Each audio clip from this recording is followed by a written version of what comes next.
It is a privilege to be here, and I thank you so much. And I love your questions. I was reading them over. They're very, very thoughtful questions.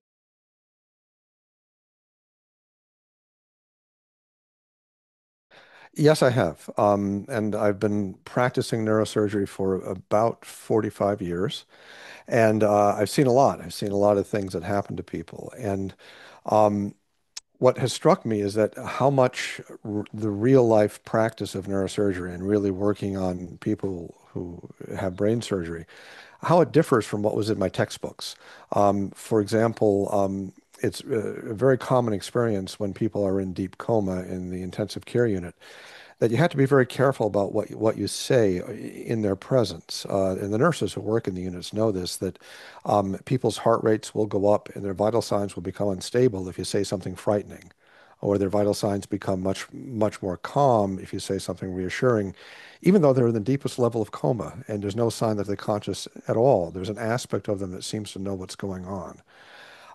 I've had a number of patients who have had very serious things wrong with their brains and actually missing significant parts of their brains, who are perfectly normal people. I have a young lady who was born missing probably two-thirds of her brain. And we actually have a picture of her brain scan in our book, The Immortal Mind.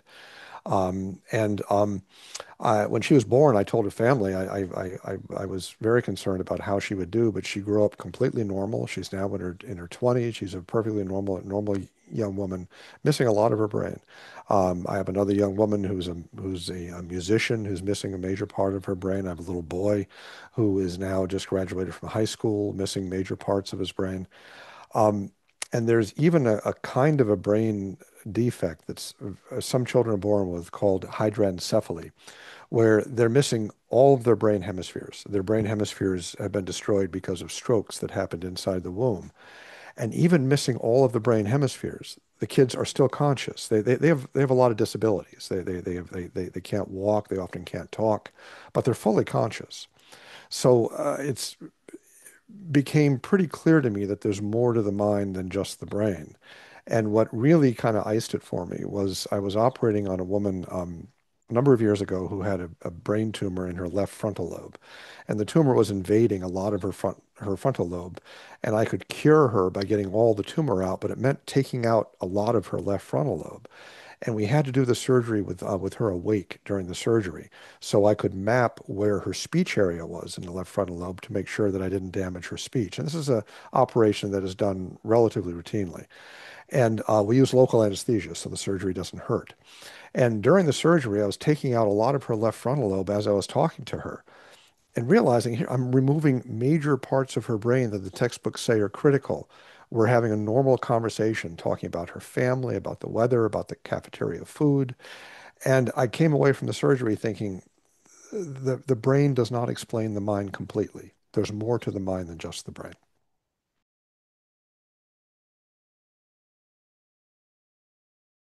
That's a great question. And um, I think it's important to see the brain for what it is, and that is that it's an organ. So it's an organ analogous to the heart or to the kidneys or to the lungs. It has a job to do. There's no question that the brain has five basic jobs. Its first job is to maintain what's called homeostasis, which means it maintains your blood pressure, it maintains the oxygen in your blood. It's the big controller that controls how your body works. It initiates movement. If you move your arm, that comes from your brain. There's no question about that. It mediates perception. Sorry, it allows you to see, to hear, to smell, to taste, to touch. It mediates memories.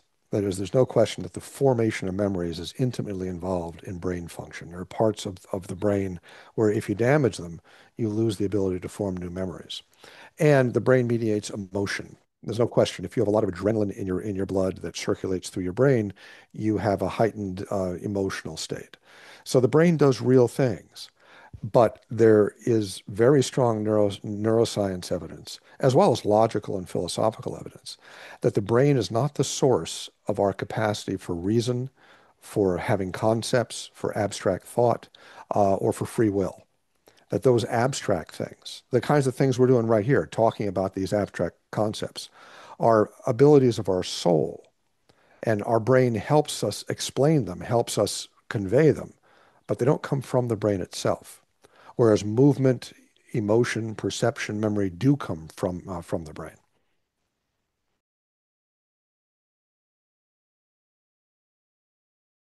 Um, I don't think evolution explains anything. The problem with the theory of evolution, and by theory of evolution, I think we mean Darwinian evolution, is that it is really not much more than a tautology.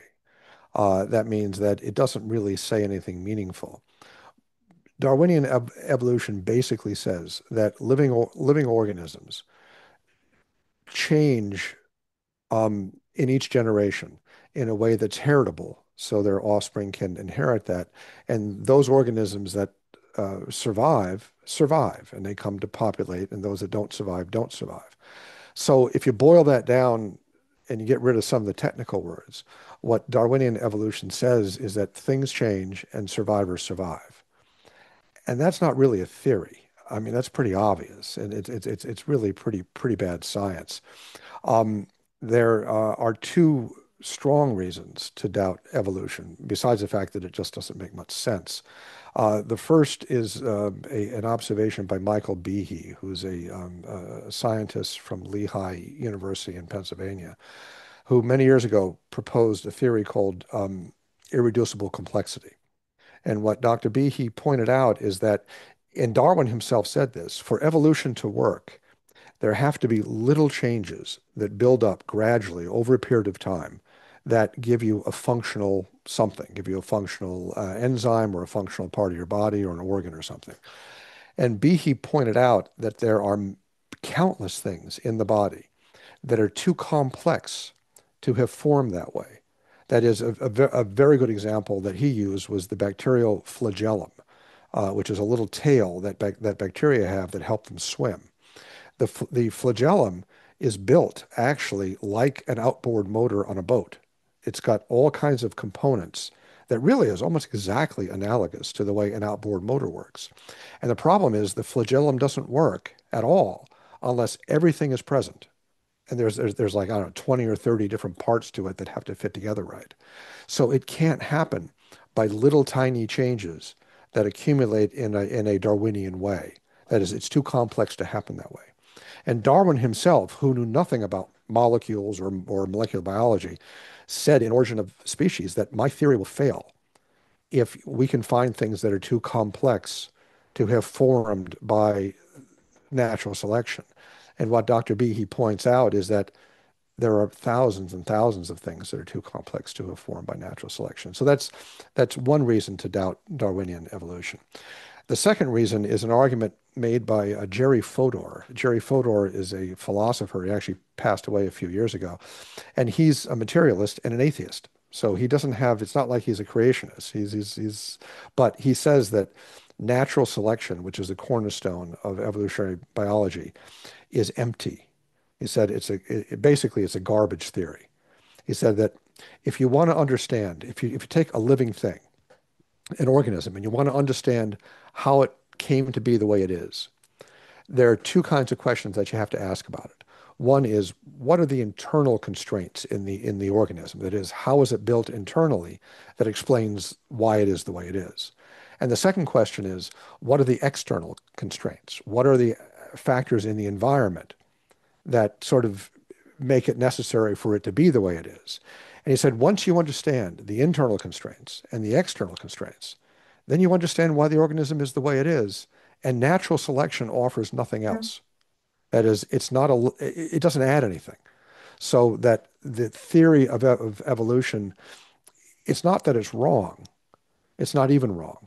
It's just kind of it's a meaningless statement that's sort of dressed up as a scientific theory. And obviously the purpose for Darwinian evolution ideologically is to get God out of the picture. It's an idea that's been pushed by atheists to try to make it seem as though living things can arise without God, but it's junk science. And so I don't think Darwinian evolution explains anything.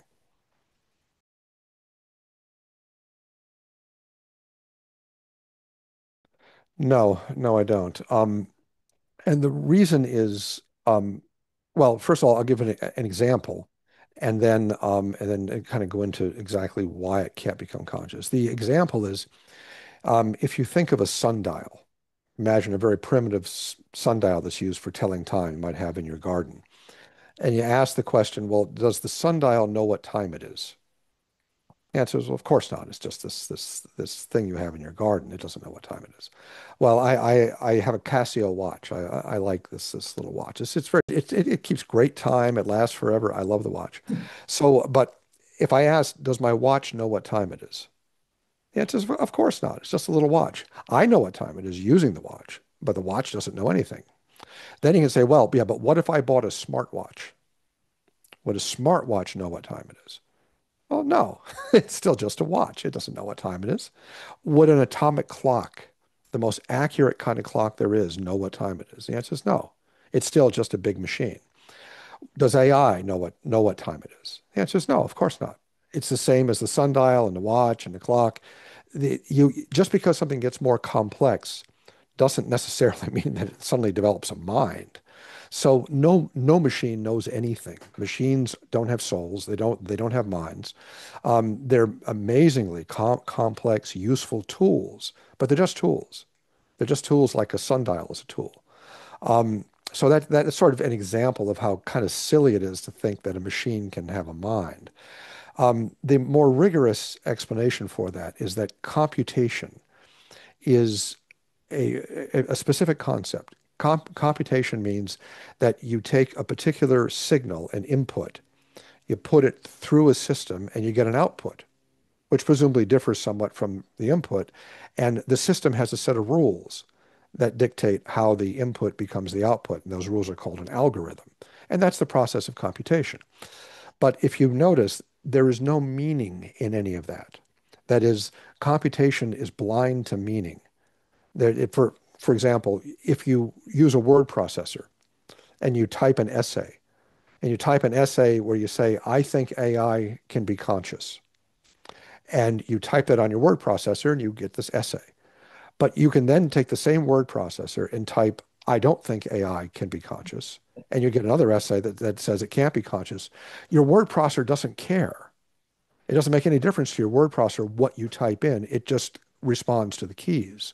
So not only is computation not capable of creating consciousness, it in some sense is the opposite of consciousness.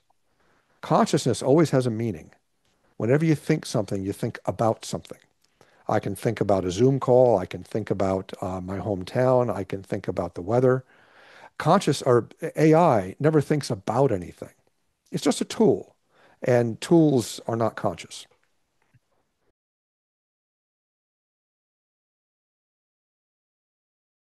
Well, I'm a Christian, so I believe that we have immortal souls, and I believe that our souls survive death. Our souls are immortal, and we go to an intermediate state where we have a soul, but we don't have a body. But I think our souls are naturally made to have bodies, so that in the afterlife we become resurrected, and hopefully we all go to heaven and are resurrected to glory and to joy with God. But so I believe that we are eternal beings. We were created by God to live forever and to live with Him. So that's what I think by my faith. Um, Scientifically, there are, I think, pretty strong reasons to believe in life after death. First of all, when you look carefully at the nature of the human mind from a neuroscience standpoint, we can talk about this more as we go on. There are aspects to the human mind that are spiritual, and spiritual things can't die in the same way a physical thing can die. In addition, um, there's a science of near-death experiences, and there's been a lot of experience that people have had over time with what happens when people have near-death experiences. And there's a great deal of evidence that these experiences are real, and that people continue to have consciousness. In fact, it's even enhanced consciousness after their brain stops working. Probably the most famous near-death experience in modern times was a woman named Pam Reynolds, who had a brain aneurysm. that was operated on in Phoenix, Arizona back in 1991. And her neurosurgeon, Dr. Robert Spetzler, is someone I know. And what happened during the surgery was the aneurysm was huge, and they had to actually stop the blood flowing to her brain so they could fix the aneurysm because they couldn't have blood flowing through it as they were working on it. But obviously, if you stop blood flowing to a person's brain, that's catastrophic. So they cooled her body down to about 60 degrees Fahrenheit once she was under anesthesia. Then they stopped her heart. Then they tipped her head up to drain the blood out of her brain, and that gave them about 30 minutes to fix the aneurysm before permanent brain damage happened. They did. They they warmed her body back up. They restarted her heart. They brought her back to life, basically. And after the surgery, she said that as soon as her heart stopped, she felt herself pop out of her body, float up to the ceiling, and she watched the whole operation. She was actually over the surgeon's shoulder. She described the instruments he was using. She described in detail the conversations that they had in the operating room. All this was confirmed by the operating team. She described the music that was playing in the background. They were playing music in the operating room. She said that while she was watching the surgery, she was pulled down a tunnel. She went down the tunnel. She came to this beautiful world. She saw, I think, her dead relatives, like grandparents, I think, who welcomed her. And they said, "You can't stay here. You have to go back and raise your children." So she went back into her body. She said it was like jumping back into ice water, which is interesting because her body temperature was 60 degrees. So yes, well, it really was ice water. Um, and the remarkable thing about this near-death experience, besides the fact that it's verifiable, that is, she knew the conversations people had in the operating room when there was no blood inside her brain. I mean, she was completely gone. But also, her body was completely monitored. That is, her brain waves were absent. There was no brainstem activity. Her heart was stopped. It's like the perfect experiment. Um, so when I discuss this with people who doubt near-death experiences, I call this the Pam Reynolds challenge, meaning anybody who wants to explain near-death experiences away, say that they aren't real, has to explain four things that are typical of many near-death experiences. One is that they're very clear. People have a very clear mental state. They often have a life review. They see things beautifully. There's beautiful vision. The second thing is that about 20% of near-death experiences are verifiable. That means that people see things that they could not have seen in their body. As Pam Reynolds, she watched the operation over the surgeon's shoulder. The third thing, and I find this fascinating, is that people who have near-death experiences, as far as I know, and there's a large scientific literature on this, and many, many papers have been published on this. I don't think there's a single report of a near-death experience person going down the tunnel and seeing someone on the other side of the tunnel who's still alive. That is, when you meet people at the other end of the tunnel, they're always dead people. It's never living people. And often, and it's been reported a number of times that people have met dead people at the other end of the tunnel that they didn't know were dead. They're people who had died and they didn't know they had died, but they meet them at the other end of the tunnel. And the fourth thing that has to be explained by people who doubt near-death experiences is the fact that near-death experiences are transformative. People who have them are very different people afterwards. They usually lose their fear of death. So I think there's a lot of scientific reason to believe that the soul survives death. And of course, my Catholic faith leads me to believe that as well.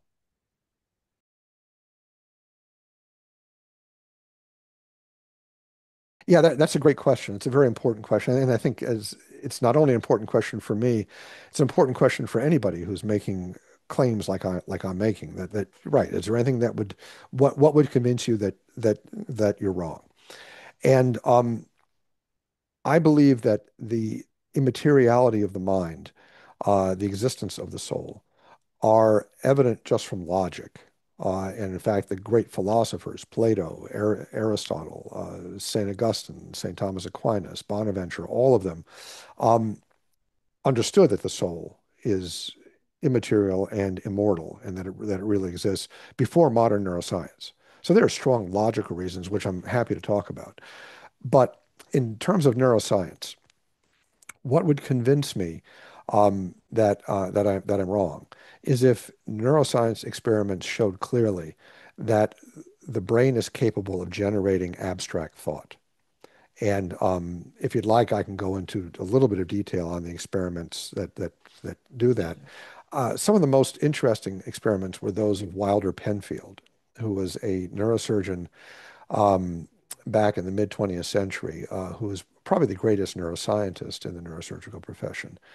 And Penfield started out his career as a materialist, and just as I did actually when I started out. I thought the brain generated the mind completely. I didn't really think the soul was like a separate thing.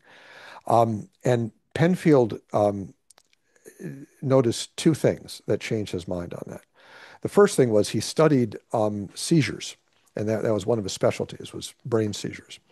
And he reviewed everything that was known about seizures. And what he found then is still true today. And he found that with seizures, there are only four things that the seizures can cause if a person remains conscious during the seizure. It can cause a movement. You can have like shaking in a limb. It can cause a perception. You can see flashes of light or hear a sound or have a smell. It can cause a memory. There are some seizures that will make you have a memory of like when you were a kid in your mom's kitchen or something. And there are some seizures that can cause powerful emotions. Seizures can cause a sense of fear. There's even a rare kind of seizure called a gelastic seizure that makes you think everything is funny and just laugh. Um, but Penfield said those are the only things that seizures ever cause. Seizures never cause people to do mathematics. They never cause people to think about logic.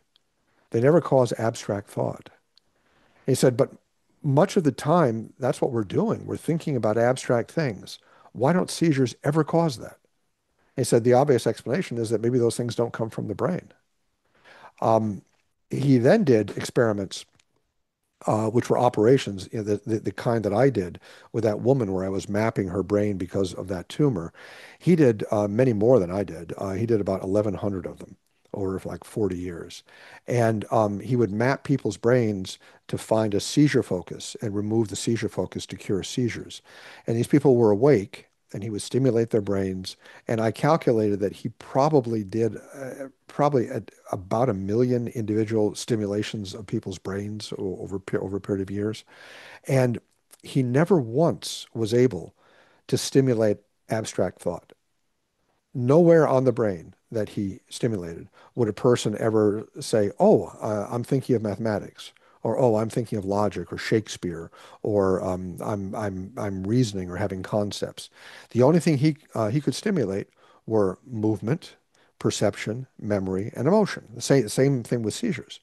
So he said, if after all of these times I have never once stimulated abstract thought, by stimulating the brain, maybe it doesn't come from the brain. So that to me was very powerful evidence. Um, there's other evidence that's very powerful as well, and it's found in split brain surgery. There's a kind of brain surgery that I've done and other neurosurgeons do to treat seizures, where you cut the corpus callosum. And the corpus callosum is a huge bundle of fibers. It's about the size of the palm of your hand that connects the two hemispheres of the brain, and it has about 2 million axons in it. And there's some rare kinds of seizures that start out as little tiny seizures on one side of the brain, and then they jump across the corpus callosum and cause a complete brain seizure, which is really, really disabling. And sometimes medication doesn't work well for that. So we cut the corpus callosum that stops those seizures from spreading, and people do much better. The brain is essentially cut in half, but people who've had that operation are almost completely normal after surgery. They have a single consciousness. They're not two people. They do have some little perceptual disabilities because the brain is cut in half, but they're minor. And there are some experiments with that are almost spooky. There is a researcher at MIT named Alice Cronin Golub who has done experiments where she's taken people who've had split brain surgery, and she'll put a picture, like a picture of a violin, uh, presented to one hemisphere. You can do that by using the visual fields, and a picture of like a painter's palette to the other hemisphere. And she would ask the person, what concept unites both of these pictures? And people with split brain surgery will say, well, they're both forms of art. There's a violin, which is music, and there's a painter's palette, which is painting, which is true. But you keep in mind, these people's brains are split in half, and no part of their brain has seen both pictures. One half saw the violin, one half saw the painter's palette, but they can make a connection between them. But no part of the brain saw both. So what part of their mind can make the connection? And the answer is their soul. Their soul can connect the two hemispheres, even though the hemispheres themselves are physically disconnected. So you ask the question, what would convince me that I'm wrong? What would convince me that I'm wrong is if Wilder Penfield had found that he could stimulate the brain and get abstract thought. He could stimulate, and people would do arithmetic, or would do calculus, or think of logic, or even think of moral law. And when you have split brain surgery, if that made you into two distinct people, two different people, and that doesn't happen.